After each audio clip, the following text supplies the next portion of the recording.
Well, hello everybody and welcome to What's the Quack. I'm your host, Ducky, but you can call me D-Dog because we like to keep things cash around here. Y'all feeling cash? You got an opinion, got something to say? Well, don't say it, keep it cash, because we're all cash. I thought I'd do a cheeky little podcast there. See, I'm posting a video in a couple of hours. And the missus has gone out of the house, so it's some free time to myself there to twiddle my thumb. So I said I'd do a cheeky little podcast for you lovely lads and ladies listening in on your Apple Podcasts or your Spotify's or wherever you may be in the world. Probably on YouTube. I think that's where most people come to get it, even though you can't necessarily listen to a podcast in the background on the YouTube app, which is not ideal unless you have like YouTube Premium or something. But anyway, it doesn't matter. You're here now. That's the main thing. And I hope you're well. I hope you're all doing well. I'm just enjoying having the house to myself for a few hours. See, the missus is out. What she's doing is what I like to call setting the table. And by that I mean is she's off getting some laser hair removal done. So, setting the table there for Ducko to go nom-noms, as you do. She goes off, she gets it done. She gets the old armpits and the fanny and the whole lot done. You have to do it in a few sessions, though. So one thing I didn't know. I thought laser hair removal is just like, in you go, job done, your hair's gone for many, many years, just need top-ups or whatever. But no, she's like fair-haired, so she has to get like lasered 6 or 7 times before it properly takes effect. It's mad. So she comes home telling me stories then about the pain of it and stuff like that. But I was thinking when she was telling me about the laser hair removal, if I was to ever get it done, I think I'd get my arse done. I have a really hairy arse, and it's the worst kind of hairy arse because I'm like fair-haired, of like kind of blondie hair. You wouldn't realise my arse is hairy unless you kind of caught it in the light, if it was backlit, like I was some sort of hairy saint in the nip. So yeah, a fluffy bottom as the old father fluffy bottom. If I was ever get it done, I'd probably get my arse done. You got aesthetic reasons, obviously, but then hygiene reasons. Nobody likes a hairy arse and a hairy crack and sweat and other things I won't get into, you can imagine. It's not pleasant having a hairy arse. Nobody likes having a hairy arse. It's awful. But it is great that the missus gets the old laser hair removal now, because I'm a fan of a hairless woman. In my ideal woman, she'd have neck down alopecia. That's kind of what I'm going for. Occasionally now, I'd like a woman if she has like the old fanny styled, maybe like a landing strip or something like that. As long as it's tidy, I like that. Preference is bald, but as long as it's tidy, it's grand. And I say that because when I was a younger man, when I was first learning the landscape of women, should we say, one of the first girls I ever had the privilege of eating their box, I pulled down their pants, and they had a hairy fanny. And being a young man at the time, I was only ever used to seeing porn online. I hadn't, seen a fanny in real life at this stage. And then she had a hairy fanny, and I was like, what the fuck is this? I had no idea. I had no idea they were supposed to be hairy, or at least I probably did, but it was a surprise. And I had to negotiate that. I tell you, I didn't know what the fuck I was doing. I was kind of learning as I was going, learning by doing. And I was just like licking her fucking pubes and everything. Oh, it was so bad. It was so awful. I was like licking the front bit, not the main bit. I was like somebody trying to find a lost sock in a drawer. I didn't know what I was doing. I was just rummaging. And it's like really awkward then as well, because she's like, I think she could tell that I was practically just fucking getting destroyed in hair. I couldn't negotiate my way through this fucking bush. But I was trying to put on like a brave face, so I was like coming up and just whiskers sticking out of my mouth, and I'm just like, yeah, no, I'm grand, I'm fine. What a fucking disaster. So that left a bad taste in my mouth, pardon the pun. So yeah, I've always been a fan of a freshly shorn fanny. That's just how I like it. Don't know how I got onto that topic, but yeah, there you go. Here's some insight. Yeah, the old video I'm dropping today anyway is the Living with a Woman, the latest one. I finally finished it after too fucking long, I will say. Jesus Christ, that was a giant pain in the dick hole to get through. It was like a longer video, and it was a lot of heavier edits. It's got the most background sets I've ever drawn for a video as well. I moved house, as I mentioned in the podcast, but because of that, and then the fact that I didn't really have like a uniformed set of backgrounds for Living with the Woman videos, or I hadn't updated them in a while, I decided to update them and basically just draw the whole fucking house more or less. So I did that. So it's got like the most amount of background sets and everything. It was a bit of a slug. I got through it though. That's the main thing. But I got through it now, and it's coming out from the point of this podcast. It's coming out in about 2.5 hours, something like that. So I hope you all enjoy that when it drops. By the time this releases, it's probably going to be the next day. So you're probably listening to this the day after. But yeah, I hope you enjoyed it. The one thing though I don't like about doing the Living with a Woman videos is there's some like very specific stuff that I'd like to talk about. I'll probably nothing's stopping me, but I like to kind of keep the videos relatable in a way, and then just some specific things about the missus that drive me up the wall that I can't put in the video because nobody's going to relate to it. You know, it's going to be one of them things. One of which is because I'm an old night owl, as I mentioned in the video when you see it.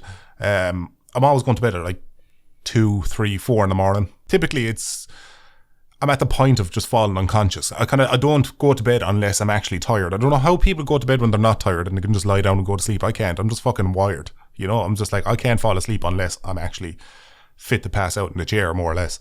So I'll go to bed at like 3 or 4 in the morning. And because she's such a light sleeper, she wakes up when I'm getting into bed half the time, you know. Which normally wouldn't be a bother. She's a light sleeper. She doesn't get bothered by me waking her up when I'm getting into bed. But what happens is, by the time she wakes up at this 3 or 4 in the morning, she's already had about 6 hours of sleep. So she's like full of fucking beans, full of chat.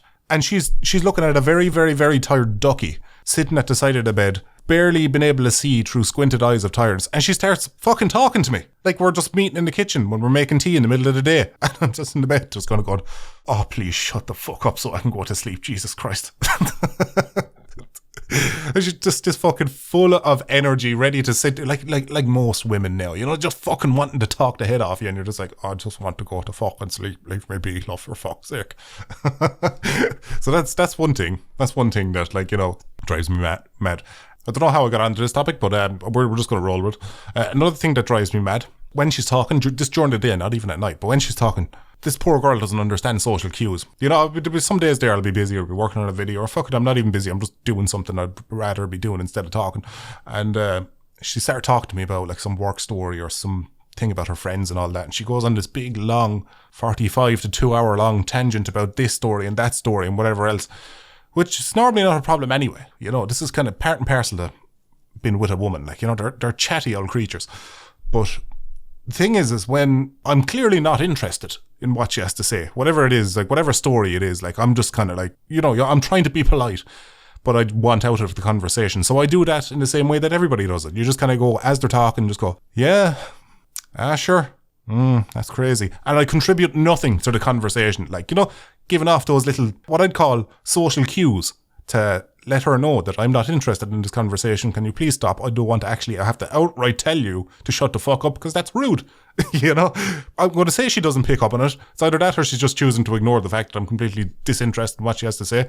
She doesn't pick up on that either. And I'm just sitting there, and then I'll start getting angry in my head, and then I'll laugh. Oh, that's how you know I'm fucking getting taken in a conversation. I'll just giggle. And she'll be like, what are you giggling at? And I'm just like, I really don't fucking care about these people. I don't even know these people you're talking about. I don't even know why you thought I'd be interested in this. It's like, come on, girl, know your audience. I've never once expressed interest in any of these bullshit stories. You just don't stop. Oh God, I love her really, but like, you know, these are quibbles. You know, this shit. Every couple has them. You know, where you're just going to have these little niggle things that just bother you every now and again, where you're just like, oh, if I could change these things, I would. But I will say, you know what's the worst one? The worst one of it all, and this one upsets me the most. The worst thing about Connie, or worst habit, is I'd be sitting at home most days, doing whatever I'm doing, pottering around the house, enjoying it, having a good day. Most times I am having a good day, you know, I'm a fucking YouTuber, it's comfortable out of existence. And she gets home from work. Now, she works in a veterinary clinic, for those of you who don't know. So she gets home from work, and you're like, oh, hey babes, how was your day? Hope all was well. You know, kind of letting her get the little bit of chat out of her system there so I can meet me quota. But how was your day and all that? Now bear in mind, I've had a great day up until this point. I'm in good form.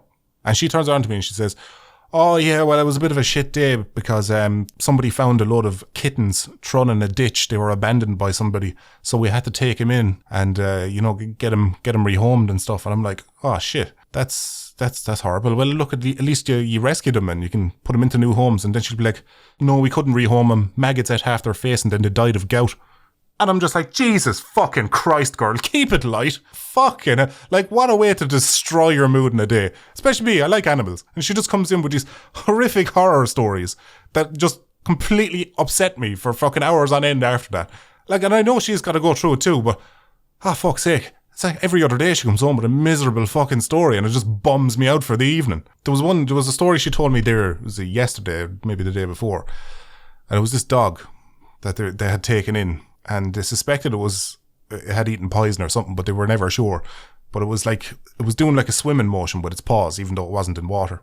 So there was something wrong with the brain. Something was going on there, some wires had been crossed and all that.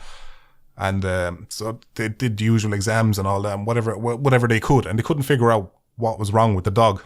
So they said, look, we'll just put it on fluids and whatever they did. I don't know. I'm not a vet. I'm sure they knew what they were doing. But they did everything that they could, and they're like, look, we'll leave him in overnight on the fluids and whatever else, and we'll see how he is in the morning.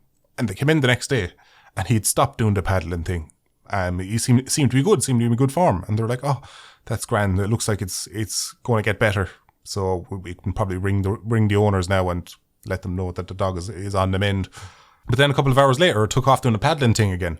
And they're like, oh, fuck, this is not good. So then they kept the dog in again for another night, just to see if maybe flushing the last of the shit out of its system and all that.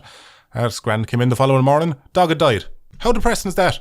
Fuck's sake. This the shit. I get this shit every day. Every day I have to listen to this, lads. Somebody help me. She won't stop. She's giving me depression. It's so bad. And she gets into detail too. She starts telling you about how they have to ring the fucking owners and tell them, yeah, your dog died last night, come in and collect the body. Like, all this kind of fucking morbid shit, and you're just like, fucking hell.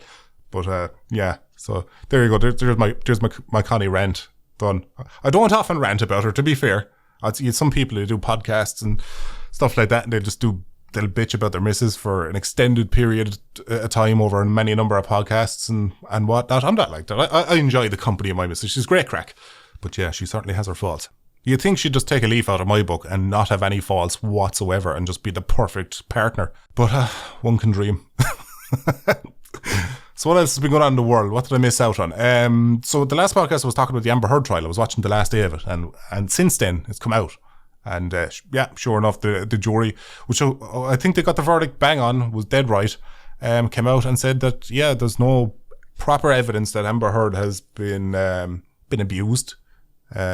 So it's a lot of defamation. Yeah, her thing in the article was classed as defamation, which is good. Yeah, Johnny Depp wins. And, the public can see how much of a fucking psycho that Amber Heard one is. Jesus Christ, like that whole trial. There's some people like sticking up for her in comments and stuff like that, say, oh no, she's telling the truth, this, that and the other. I'm just like, watch the fucking trial. Watch the trial and tell me after that you still think she's telling the truth. Humans were evolved with a fucking intuition for judging people. And I tell you, once you watch that trial and you see how she behaves and her evidence and how nothing adds up, you're just like, oh, this one's setting off alarm bells. She's a psycho bitch. So that's what I think is the biggest cure. So as they say, the biggest cure for believing in God is reading the Bible. This is the biggest cure for defending Amber Heard is listening to Amber Heard. But having said that, it's made me think about mental bitches. Because it's come to light that Amber Heard's a mental bitch. That's fair enough. But men have always known that women are mental bitches.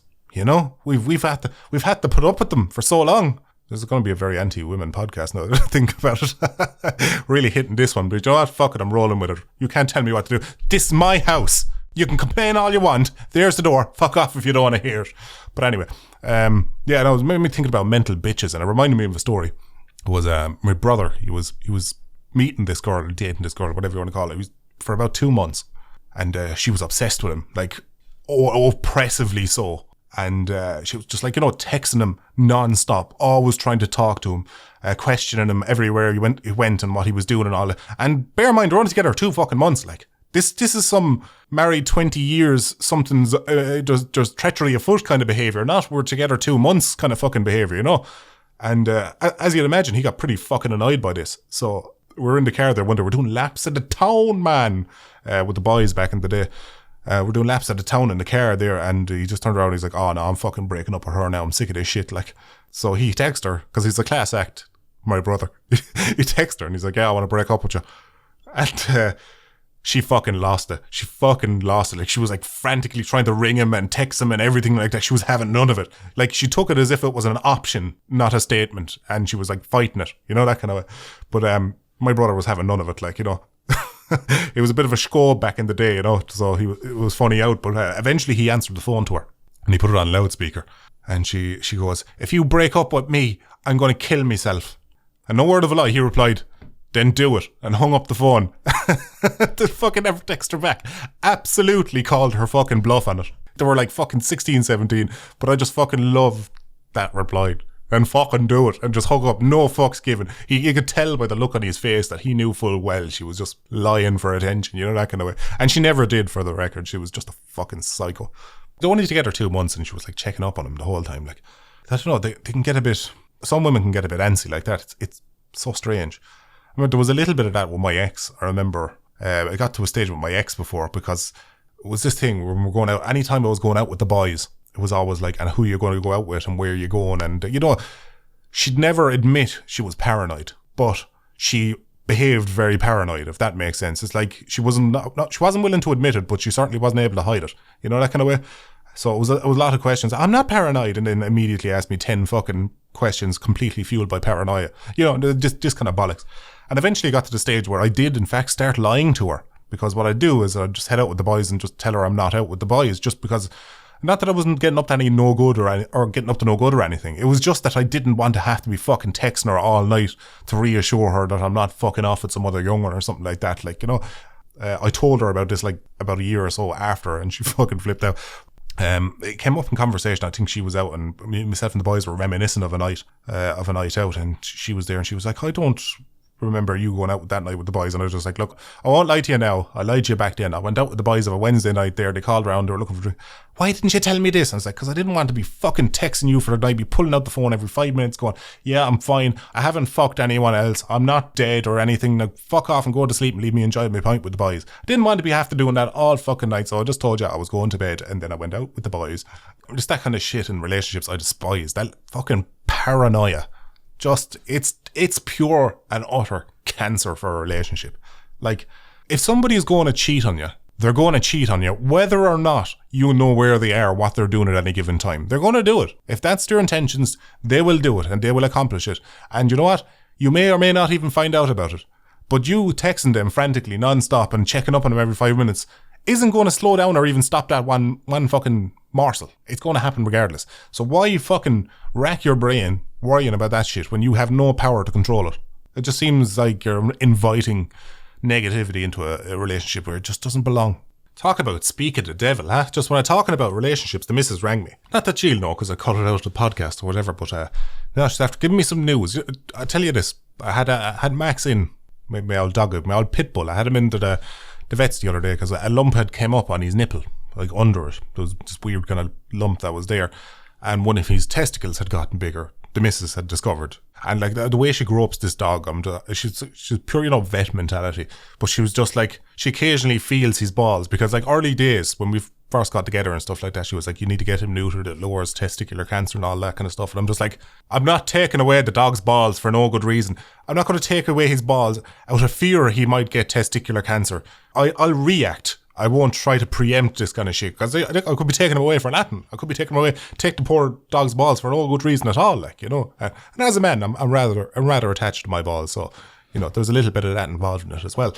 But he had a lump that came up on his nipple there the other day, under his nipple, and we'd noticed, well, the missus has noticed one of his balls was feeling a bit bigger. So we brought him in anyway, as you do to the vet, to have him looked over, and the vet confirmed that there was something in one of his testicles. Like, they did an ultrasound on it, which is weird to have, because I was there for it. So I'm quite friendly with all of them in there, the vets. So like they allow me to be there so I could see an ultrasound of his ball, which is very weird looking, I will say. But yeah, they were able to show me on it. Okay, there's a mass in one of the testicles, so we're going to recommend castrating him, taking his balls for that. And I was just kind of I was like, you know what, that's fine. If there's something there, then I can justify castrating. I will react and do the proper thing and allow you to take his testicles, you know, as there is now good reason to do so. And so that was grand. They took the testicle and they sent it away to get it tested just to make sure. Some people don't do this, but I'm one of these people that needs to know. When you get a lump taken off an animal, you can choose to have it sent away and have it tested just to confirm whether it is something to worry about down the line, or turns out it's benign or nothing at all, you know, that kind of thing. So I'll pay the extra £100 or whatever it is to get it sent off and tested, just so I know, for my own peace of mind. I know whether or not do I need to be keeping an eye out for more lumps in the future or anything, you know, that kind of way. And they took his nipple as well. They took the nipple and the lump, they took that off and sent that away from her as well. They also took he had this weird kind of skin tag on his side that appeared in the last few years. And that was really annoying. It's like when you're giving him a belly rub, it's got this horrible bit of skin that was like hanging off him. And I asked the vet to take a look at it a couple of times in the past, and they were like, no, it's just it's just a weird growth. It's not anything to worry about. But while he was under, I was just like, can you take that off, please? It's a bit of a fucking eyesore in a dog. I know it's cosmetic surgery from my dog, but it was only this tiny little thing. Like, it wouldn't even need a stitch or anything. And so they agreed and they took that off him as well. So now he's got a lovely pristine belly once again.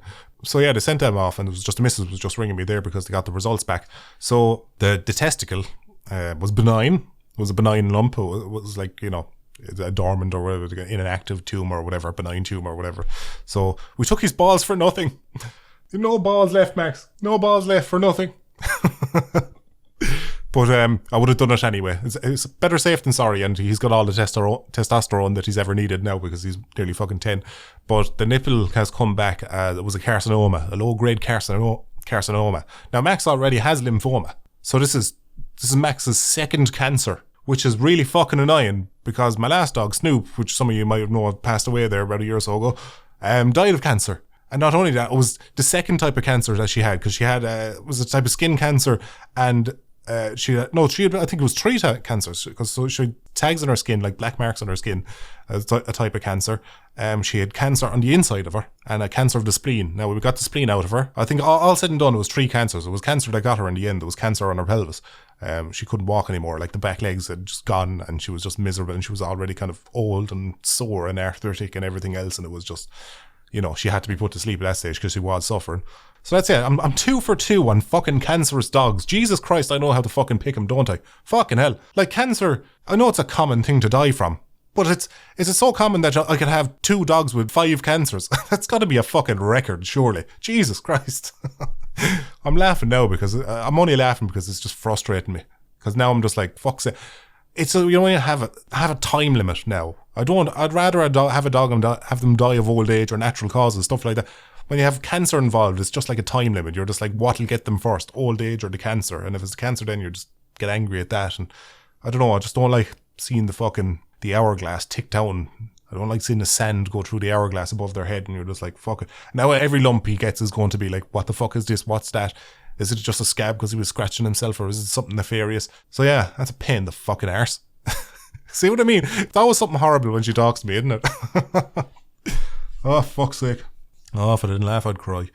I remember the first time that Max was diagnosed with the lymphoma. The missus had noticed his glands were up. He had like swollen glands on his back legs. Yeah, his glands on his back legs, they were inflamed.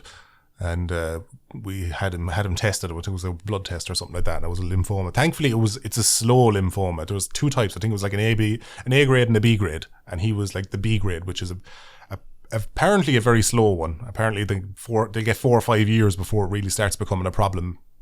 Roughly on average. So there's a good chance that, or there's just some chance that he might die from something else before then. So, but when I found out that, I was so annoyed because like Snoop having died from the cancer fairly close to me finding that out, I was in no mood to be listening to people telling me that my dog has cancer. I lost my best gal already, and now you're telling me that my little champ is on the fucking way out as well. Oh, that's just dragged the fucking whole mood down, isn't it? I'll move on. Because now I've just got to sit and process this information. But I'll move on. Something else in the news that lately is there was a mass shooting in America. And I know I can say that without dating the fucking video, because you can say that literally at any time over the last 20 or 30 years and it'll be accurate. There was 2 in the same week, I believe. I'll come out right and say it. I'm just going to say it. I'm just going to say what the rest of the world is thinking and what the rest of the world has already said. Lads, you just get rid of the fucking guns for fuck's sake. Like, I get it. I'm a red-blooded male. I like powerful engines. I like explosions. And I like guns. Guns are fucking cool. There's not a man on earth that doesn't think so, or at least the vast majority of us do. Guns are fucking cool. That's why you got so many video games based around guns. That's why you got so many movies based around war. All this kind of stuff. Guns are cool. But so is heroin. And heroin is technically safer because, let's be fair, heroin, you're only going to kill yourself. They can't even drink until they're 21 over there. And I'm pretty sure the law in most states is if you're 18, you can get a fucking gun. And not only a gun, you can get what's essentially a fucking assault rifle. Jesus Christ. It feels like they're just like driving along in a car. And, the American government is driving the American car down the road. And the kids are in the back and they keep shooting each other. But the American government isn't doing what all parents should be doing and kind of going, that's it, I'm turning this car right round and we're going home, you know? They're not doing that when they should be fucking doing that. You know, how many people do you need to fucking kill before they go, right, that's enough? Like, you know, you got so far past that. So far past it. It's ridiculous. So, like, and as a spectator, as a dirty foreigner from an American's perspective, as an outsider looking in, I'm just like amazed about the inaction, like the no reaction to it at all together. Is it because there's like 5 people at the top that are like really fond of guns or getting backhanders from the NRA or whatever like that? I don't know the reason, but come on, like I think the vast majority of the population of America believe guns should be taken out of the hands of a lot of people. And I think it's just the government is at fault for not fucking taking action, like, you know? Too busy having their fucking back pockets greased by gun nuts by you. See, that's the problem there. It's like my biggest quibble with the American gun culture. Well, I don't even like calling it American gun culture. It's as if you've been doing this for hundreds and hundreds of years. It's like, Jesus Christ, there's probably people alive today older than fucking America. You don't have traditions, lads. But the biggest thing that bothers me is, how do Americans fight? And I don't mean like going foreign, like army, all that kind of shit. I mean like you're standing in line and some lad walks up and slaps your girlfriend on the arse. Like in most of the countries in the world, you're like, I'm fucking throwing hands, fucking cock the knuckles, you know, get the old sleeves, roll them back there like you're cocking the gun, just and fucking start decking the bastard. In America, you're gonna have a fucking bit of hesitation because you're like, he could have a fucking gun on him and he could just shoot me in the fucking face and that'd be it. I don't know how America does it. In constant fear of other people being armed, because it's a strong likelihood they probably fucking are. So you couldn't get into fights. You'd probably be apprehensive about giving people too much lip in the street, you know, out of fear to just turn around and shoot you. Because not only are they packing heat, they could be psychotic, because Americans are people, and we all know people are fucking idiots. It just seems such a weird thing. I need a gun in my house because somebody else would go. If I lived in America, I'd want a gun in my fucking house too. I get behind that, yeah. I wouldn't mind a handgun to defend my family because the entire fucking population is armed. I'm not going to be the fucking chump sitting there with a fucking butter knife when somebody bursts through the door with a fucking sawn off. You know? But yeah, I don't know. It just seems like a high tension way of life, you know? Knowing that most of the people around you are armed with weapons that only take one press of a button to fucking snuff your flame out completely. That's a lot of power to be given the casual fucking idiot walking the street, you know? I know, I can feel like the Americans in the comments right now. It's like, how dare you talk about our guns? Although saying that, probably not. I think, as I said, like a lot of Americans are in favour of much stricter fucking gun laws. But it just as an outsider looking in, somebody who's from a completely different culture, not having guns is great.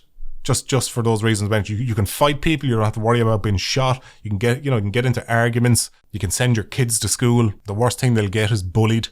You know, it's a pretty fucking, like, I do take my life living in Ireland, and I'm sure a lot of people out there from the UK, who's another big portion of my audience there, who have similar gun laws to Ireland and the rest of the world as well, where, like, you know, it's like, do you work in law enforcement? No. Okay, then you can't have a fucking gun. But I feel like all of us really take for granted how great our lives are because not everybody has a gun. You know, there's a comfort in that. You can relax. Worst thing you're going to get is punched in the face or maybe stabbed, you know, if it's a bit preemptive. But that's kind of the worst of it.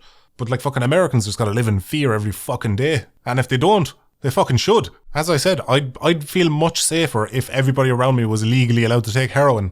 Actually, speaking of which, I was talking to an old friend of mine there not so long ago. And she's dabbled in heroin in the past. Quite sad, really. She's never been able to kick it, and if she has, she's not fully and stuff like that. But I was catching up with her there a while back there, and I just asked her a very candid question, because it was something that's always bothered me, because I was never really huge into drugs now myself. You know, that's something that never gripped me, because for me, it kind of feel like a cheat code, you know? If you can just take this pill, it'll make you feel instantly better about your life or instantly happier or whatever, for, you know, even if it's temporary. Kind of feels like a cheat code. It feels like you're hacking the game, you know? It's if you can get instant happiness with a pill or a joint or injection or whatever else forms it comes in, then that's going to devalue the rest of your fucking life something wicked, because nothing's ever going to live up to that. How are you going to get the same level of fucking serotonin or dopamine rush or whatever else these fucking drugs do in your day-to-day life when you're like taking these things that are compressed balls of euphoria or whatever else? Like, nothing is ever going to live up to that. I think that's probably why drugs destroy people so much, because day-to-day life would never live up to that level of what they've experienced, so everything becomes very boring in comparison. That'd be my theory of it anyway. But I asked her anyway, a very candid question. I was like, out of all the fucking drugs in the entire fucking world, why would you pick heroin? I couldn't get a straight answer. She was out of her face on heroin, you see. I'm sorry, I couldn't help but make the joke. But no, I didn't get an answer. However, I don't think she even knew herself. But that's one thing that's always bothered me. It's like, if you're going to experiment with drugs, surely you must know going in. Okay, if there's one of the 5 top drugs I don't take, heroin's got to be top that list. I'm sure crystal meth and all them other ones. Like, I'm sure there's healthier drugs, if there's such a thing. Don't know where I'm going with this, but I'm sure there's better fucking drugs out there for you than heroin and crystal meth and all that other horrible, going to destroy your life and ruin your family and finances and everything else kind of drug, you know? I remember I was out with the boys one night and they were telling me about cocaine. They had done cocaine in the past. And I was pure, morbid curiosity. I was like, what's it like? What's cocaine like? What's the hype? And they said, not fucking worth it. I was like, what? Cocaine's not worth it? And they're like, yeah. Now these boys had fucking they dabbled with like fucking MDMA and all that kind of stuff in the past. They were no stranger. They were kind of like trisexuals. They'd try anything once, that kind of way. But they were really underwhelmed by it, especially because apparently it cost them a fucking fortune. So yeah, they were very, very underwhelmed by it. I've lost my train of thought. I don't know where I was going with that. Was I going anywhere with it? Isn't a podcast you're just listening to my thoughts out loud? Are we all going to die one day? Probably. Anyway, yeah, so like if you're taking drugs, it's just like a cheat code to life. Is it any wonder that shit just ruins people for the rest of their days? Finishing a work project or buying a new car and all that doesn't live up to railing a fucking line of stuff. That's my theory as somebody who's never dabbled much in the way of drugs. And that's my running theory. I think the only time I'd really take drugs is if they were given to me by a professional, one of the like an antidepressant or something like that. Because I've seen firsthand a couple of my mates who've had depression and they've been put on medication. Fucking works. For the most part, they become way more functional. Although saying that, you'll have to sit through therapy. Therapy is one of them weird things. I've always recommended it for people to do if they're like feeling down or out and all that. Talk to a fucking professional because they know what they're talking about. I'm a man of science. And if they've studied psychology their whole life, then yeah, you probably should listen to what they have to say. But I've not gone to a therapist myself. At least not for me. We've gone to like fucking family therapists in the past years and years ago, but like not for myself personally. And the reason why I'm apprehensive about therapy, despite my ups and lows in life, and sometimes I genuinely worry if I am depressed or not, but I can't tell because depression's weird. It's not like you wake up and you can just, the word depression is flashing in front of your face and you're like, oh, that's what it is. No, it's a weird thing when you're just like, I was a different person 6 months ago. Weird that. It's one of the shit. It's vague. It's formless. It's intangible. You can't grab hold of it. It's just a theory at best. But I've had these things. But I'd rather not go to therapy because you know what they're going to do? And maybe this is like a Hollywood movie thing or not. I don't know. If anybody's ever been to therapy, you can tell me in the comments or wherever you may find me. But you can fill me in on the deets. But one thing I don't want out of a therapist is I don't want to go in there and say, yeah, I'm not particularly happy. I don't want them to turn around and go, okay, tell me about your fucked up childhood. I don't want to be reliving all that kind of shite. I've already lived through it once. Can we just leave that alone in its past where it fucking belongs? I'm a logical man. I understand the results that can have, but I'm happy enough to put that to bed. Can we just fix the mess I am now and not worry about that shit? That's over. Let it alone. Leave sleeping dogs lie. I don't want to deal with any of that fucking shite. Actually, on that topic, what bothers me? Do you ever speak with people and they tell you about their fucked up childhood and stuff like that, and how they're depressed from it, and it's they're carrying it with them and they're whinging about it. They're fucking whinging about it. I've a little pet peeve on that, and it's my experience from both myself and all of my close mates and all that who've had a similar kind of fucked up childhood and stuff like that. When you have a fucked up childhood, you don't fucking whinge about it. To be honest, 90% of the time you don't even know you had a fucked up childhood. The only time you find out you've ever had a fucked up childhood is when you're like reminiscing on your past with a group of people and you laugh and they all look at you with eyes of concern. That's when you realise, oh, that probably wasn't normal. Either was perfectly normal upbringing for me, but okay, apparently that's not normal for all of you. Okay, apparently I do have something to worry about. There's that. And another thing, people who've had struggles growing up, whatever walks of life they've come from, people who struggle when they're growing up, they tend to be quite fucking hardy people, you know? Fucking, they can take it on the chin. They tend to be people with a good sense of humour. They're not wallowers and fucking whingers that sit around, oh, fucking woe is me. They're some of the hardest fucking cunts you'll ever come across, both emotionally and fucking otherwise. They've toughed it out. They're able to fucking take on life, and they're able to take things a lot harder than a lot of other people can. Some of my mates, the most emotionally mature, emotionally rugged people I've ever met, and they've had a fucked up childhood. They don't sit around fucking whinging about it.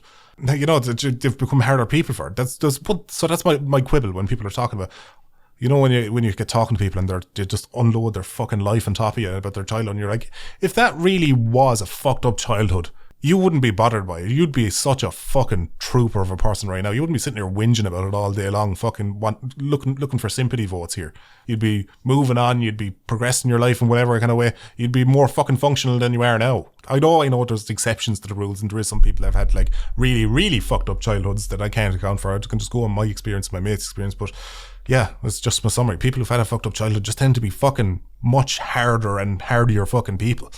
And after watching that Johnny Depp trial, and seeing the lovely Dr. Curry, I'd be terrified if I went to a therapist and it turned out I had Dr. Curry as a therapist, because you wouldn't be able to talk my fucking horn down. My God, what an absolute bombshell of a woman. Unbelievably intelligent and very attractive. Christ, could you imagine having that temptation in front of me? And she's all smart and she's telling me about myself. Oh God, I'd be like, I'm sorry, Connie, I can't. I'm going to have to ride my therapist. I've no choice in the matter. This is my dick would never forgive me if I didn't at least try, Connie. I'm sorry. Oh God, could you imagine being Dr. Curry's patient? Oh my God. No, honestly, my therapist would want to be some decrepit old woman or fucking, you know, a very ugly man, and I can only have him on a Wednesday, you know, that kind of way. I can't have him anywhere near a fucking Tuesday. It was Saturday, just to be safe. Keep it as far removed from a Tuesday as we can. Could you imagine the emotional blow your partner would take if you cheated on them with somebody of the same sex? If I just cheated on her but was also with a man. I've known people who were like straight for years, and they've turned out to be gay down the line, and they're married with kids and they turn out to be gay, and you're just like, Jesus, could you imagine the emotional bang you'd get from that? It would be like, oh my God, I've actually turned a man gay with my sheer fucking presence alone. Am I such a fucked up human being that just me and who I am has turned this man off of Fanny? That's a fucking accomplishment right there. Because I've often thought it myself, for sake of simplicity, I'd nearly fucking take up the rod full time, you know? No, there's not a straight man out there in a relationship that hasn't considered it. They'd be like, Jesus Christ, it'd work some of the kinks out. You know, you could just go, listen, I'm kind of randy and I'd like a pint. And you just want somebody there going to go, I'm kind of randy and I want a pint as well. You're like, that's fucking great. Could you imagine agreeing with somebody on that level? God, such a good life. Such a good life. Lads, I don't even know what this fucking episode was. This episode was just spiritual. It was moving. I think we've all learned something. I haven't done a fucking what's the quack, and I'm at the end. I've run out of shit to talk about, believe it or not. So hold on there and I'll find a joke. I didn't even look at it up, but I wouldn't want to leave you empty-handed there. Like, you know, I want you to go home with a full belly and empty balls. So let me find something for you. Okay, I've got a couple. Right. Roll the intro. Quack, quack, quack, quack, quack me up. Quack, quack, quack, quack, quack me up. Get your ducks in order. It's time for Quack Me Up Corner. So here's one to kind of counter my misogynistic tendencies over this podcast. So you lady, all one or two of you, whoever listening, you'll enjoy this. What's the difference between your boyfriend and a condom? Condoms have evolved. They're not so thick and insensitive anymore. Oh yeah, I'm a fucker for that. I'm always getting accused of not being sensitive. But look, you read my fucking package. You read the ingredients before you bought me. It's on you. You purchased me. And I'll leave you with one more. What's the difference between an oral and a rectal thermometer? The taste. Now, there you go, lads. I hope you enjoyed that. I'm going to love you and leave you and go get something to eat because I'm fucking starving. I only recorded this podcast really to begin with. If you want the real behind the curtain scene is I'm still doing OMAD, the 1 meal a day, and I was fucking starving. The hunger was hitting me a little bit earlier today than it was yesterday because I had carbs yesterday and the cravings there. So I was like, I need a distraction to get me until 6 o'clock there so I can have me dinner. So there you go, lads. I'm sorry. I used you and abused you and threw you away like the fucking whores you are. Yeah, it wouldn't be a Ducky episode if it didn't end on something completely absurd. But anyway, thanks everybody for tuning in and have a listen. And I will catch you, lads and ladies, in the next one.